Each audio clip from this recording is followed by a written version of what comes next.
کنجوس کا گھڑا سبق آموز کہانی۔ بہت پرانے زمانے کی بات ہے کہ ایک گاؤں میں ایک کنجوس آدمی رہتا تھا۔ اس کے پاس بہت دولت تھی۔ ایک مرتبہ وہ بیٹھا سوچ رہا تھا کہ اگر وہ اچانک مر گیا تو اس کی ساری دولت کا کیا ہوگا؟ میری ساری دولت اور زمین پر تو لوگ قبضہ کر لیں گے۔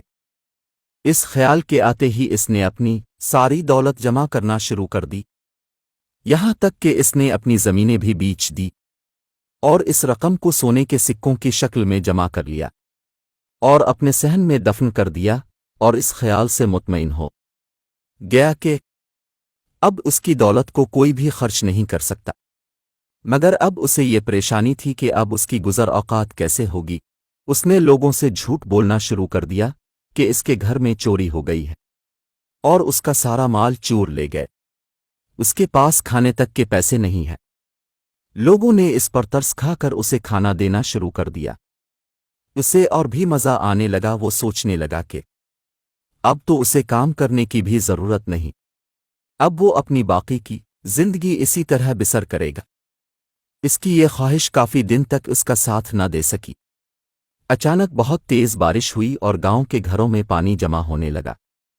اس کنجوس آدمی کے گھر کے صحن میں بھی پانی جمع ہونے لگا، تو اس نے اپنے صحن کی کھدائی شروع کر دی تاکہ وہ اپنے سونے کے سکوں کے گھڑے کو محفوظ کر سکے۔ مگر بارش اتنی تیز تھی کہ دیکھتے ہی دیکھتے پانی پورے صحن میں جمع ہو گیا۔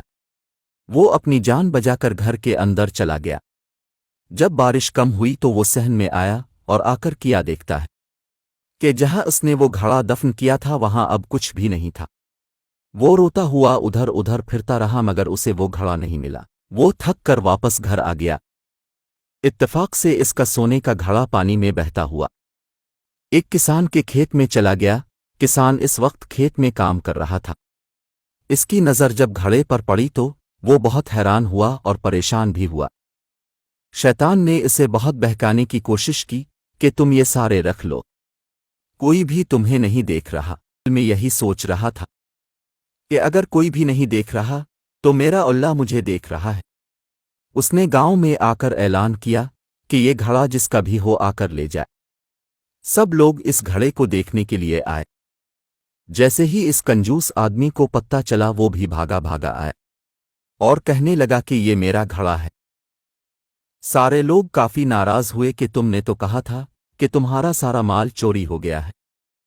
تب اس نے ساری بات لوگوں کو بتائی۔ سب نے مل کر یہ فیصلہ کیا کہ اس گھڑے کے آدھے سکے اس کسان کو دیے جائیں۔ جیسے ہی اس کنجوس آدمی نے یہ سنا کہ اس کے آدھے سکے کسان کو دیے جائیں گے، اس کا دل اس تیزی سے دھڑکنے لگا کہ اسے دل کا دورہ پڑ گیا اور وہ اسی وقت مر گیا، اور یوں وہ سکوں سے بھرا پورا گھڑا اس کسان کو مل گیا۔ اس کنجوس آدمی کو اس کی کنجوسی کی سزا بھی مل گئی اور ایک ایماندار آدمی کو اس کی ایمانداری کا صلہ بھی مل گیا۔ اسی لیے کہتے ہیں کہ انسان کو اتنی کنجوسی نہیں کرنا چاہیے۔